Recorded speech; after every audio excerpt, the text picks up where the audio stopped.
Well, thank you very much, and good morning to you all in Japan. And I think that you can see from my background, it's nighttime for me. So I am joining you from Halifax, Canada. So I live right on the North Atlantic Ocean. So it's a very interesting experience and a new one for me to live in a coastal community where resilience, as we've heard from David, is increasingly becoming a factor for people who could be impacted by sea level rise and other types of storms. So David, thank you so much for your incredibly insightful presentation. And I hope that mine will further elaborate on the subject and looking at it just a little bit differently, more at a project level rather than a higher level. So I think our two presentations today will be complementary. So I'm going to be speaking to you about a tool called Envision. And this is a framework that has been around since 2012 that has been built to help others improve the sustainability and resiliency of infrastructure of all types and sizes. So we can go to the next slide. So in the introduction, it was mentioned that I work for the Institute for Sustainable Infrastructure. We're an interesting organization in that we're a nonprofit education and research organization, but we are completely self-funded. So we earn revenue to support all of our activities. And I'll be talking to you about our primary tool, Envision, and what that encompasses. So we don't rely on government grants or charitable contributions. We're totally self-funded, which is great news and speaks to how many people rely on our framework to improve sustainability and resiliency in infrastructure. So we were founded in 2010 by the American Public Works Association, the American Council of Engineering Companies, and the American Society of Civil Engineers. And the entire reason for our creation was to develop, manage, and administer a sustainable infrastructure framework and rating system, which we call Envision. So we can go to the next slide. So we do not work in isolation. We're a small organization that is very fortunate to have extremely strong partners. So we do a lot of work with the Harvard University's Softness Program for Sustainable Infrastructure.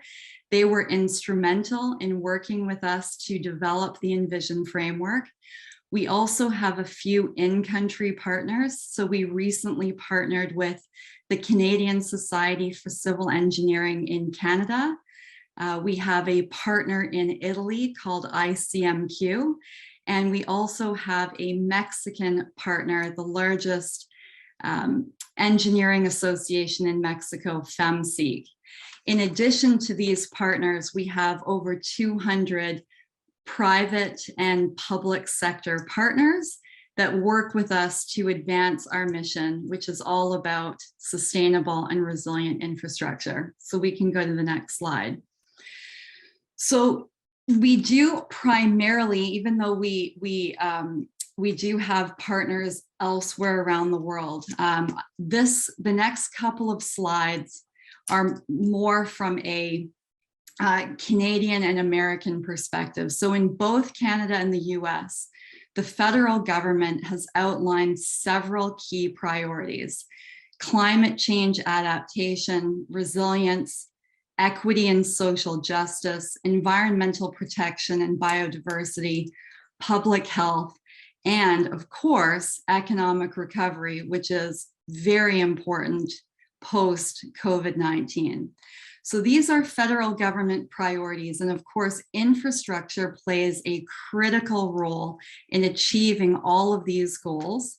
And Envision is specifically a tool to improve infrastructure performance in all of these stated priorities, plus many more. Next slide. So there are a lot of opportunities that we have. Governments, of course, need to be held accountable for their spending. Sustainability and resilience is a very complex topic that involves careful planning and consideration. There are many trade-offs that we have to consider as well. How are we going to prioritize sustainability and resiliency goals? Basically, what I'm trying to say is we need a framework that can help us achieve all of these opportunities and the federal government priorities. And one tool that exists to help us do that is Envision. So now just a little bit of an introduction to Envision. So what it is it is a framework that enables a thorough examination of the sustainability and resiliency of all types and sizes of infrastructure projects. So one way that I like to describe it is sustainability and resiliency is very complicated, and Envision is a tool that takes these complicated subjects and really distills it down into practical guidance that can be implemented on a specific project in order to improve performance. So if there's one thing that you remember about Envision, it's this: the two key questions that Envision asks at a very high level is, what is the right project for us to be pursuing in the context of community needs? And then once we figure out the right project to pursue, we then need to turn our attention to how do we plan, design, and build this project right. And when I say right, I mean in the most sustainable and resilient way possible. So there are several components to the Envision framework. There's a detailed guidance manual, which is the written framework that lays out everything that you need to know about it, all of the topics that are included in Envision, how to improve performance. There are project self-assessment tools that you can use to evaluate the sustainability and resiliency of your project.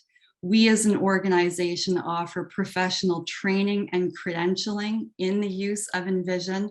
And then projects that wish to undergo a comprehensive review process by an independent third party can go for project verification. And if they earn sufficient points in the system, they can get an award ranging from verified to platinum. There are many types of projects that Envision rates, ranging from energy projects, water and wastewater, solid waste projects, information technology, landscape projects, transportation projects, warehouses, storage facilities. We've even had food and agricultural projects use Envision. So this just gives you an overview of the range of projects that Envision applies to.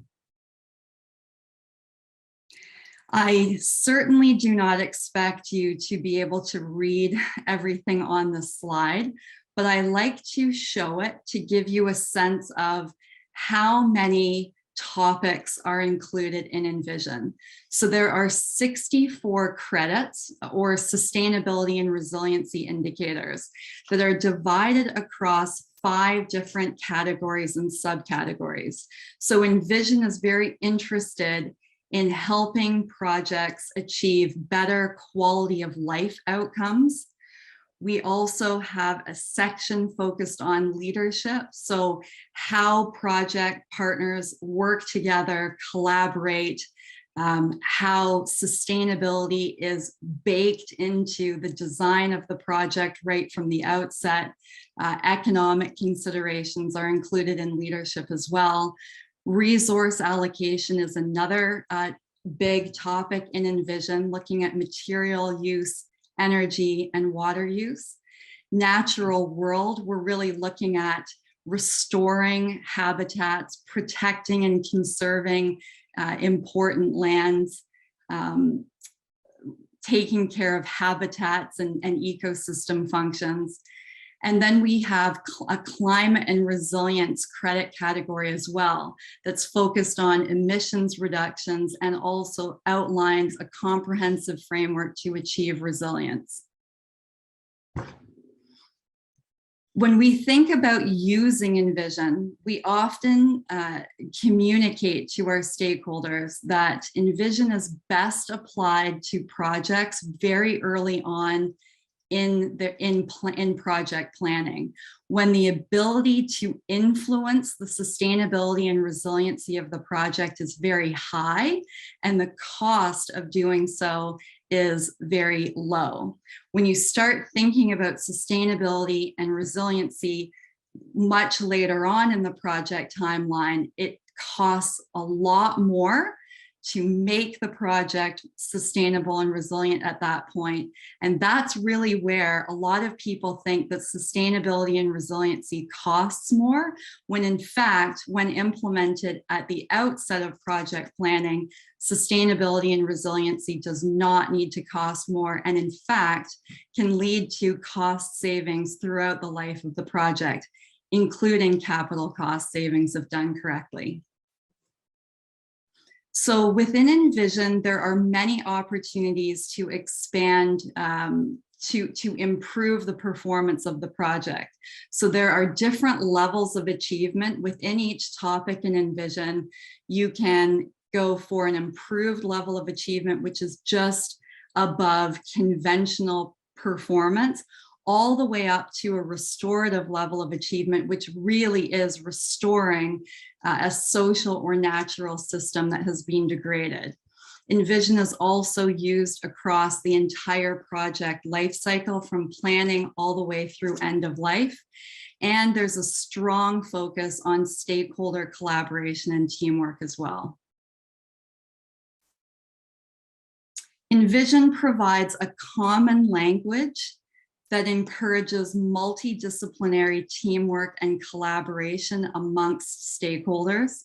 It's a powerful tool that's used for stakeholder engagement, so engaging with communities and other impacted stakeholders.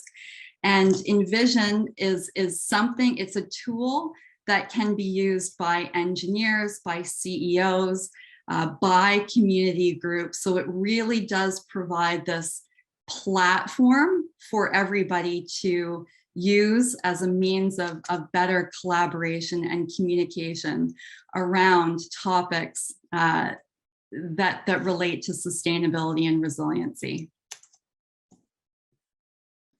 So in the interest of time, I won't spend too much time on this slide, but what I wanted to do was just show you an example of one credit in the Envision system. I just wanted you to get a sense of what it looks like. So when you open up the entire Envision manual that I'm showing in my video, there are 64 credits in there, and this is what they all look like. There's a credit title, there's a point level associated with it.